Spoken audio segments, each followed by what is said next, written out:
pentatonic scale is probably some of the scales that most people learn first, especially if they're learning on their own. Lots of good stuff on the internet. This one is a scale pattern, and particularly a pattern of 5 that I really like to play a lot in all the positions. So the tricky part is it's a pattern of 5. It takes a little while to get that into your fingers, and I like to typically play it in a legato way. I'm right now in the key of E. I consider this pattern 2 for what that matters, for whatever that matters. So you have a root right here on the 12th fret. This one is somewhat of a symmetric looking pattern. You have the root here, the minor third, the A, that's the 4th, the 5th. Pentatonic skips step 6 in the minor key, 7 back to the root. 3rd, 4, 5, 7, root. Okay, so we have top 2 strings.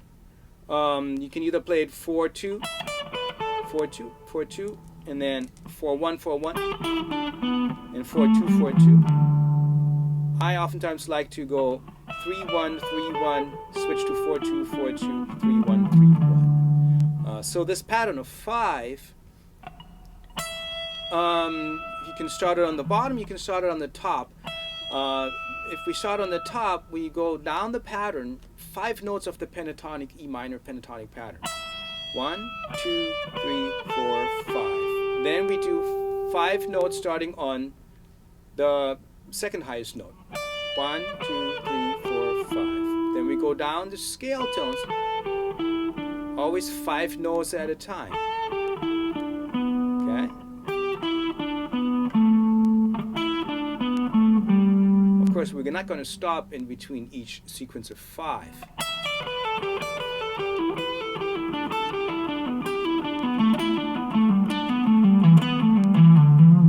And I'm only picking when I switch to a different string.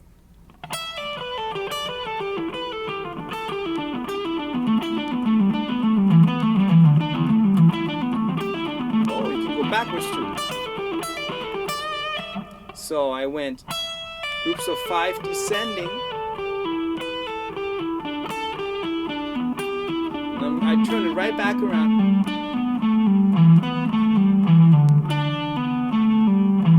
I'm doing descending groups of 5. Always raising it by 1 step in the scale.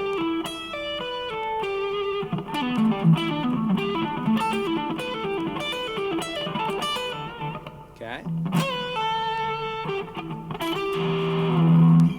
Groups of 5. Took me a while to work these out in all the positions. Some of these positions are a little trickier. I practice these both by picking every note for a somewhat challenging picking exercise, but I typically prefer to play legato to get it really up to speed.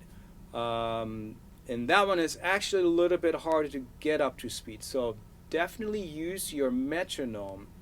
I would say set it at a slow tempo and play 8th notes. That means 2 notes per click. That means we have 1 and 2 and 3.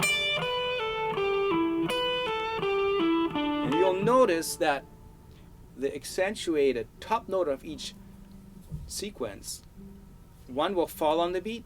The next time the sequence starts is on the upbeat. And that's what makes this one so interesting and groovy. Let me know if you have any questions.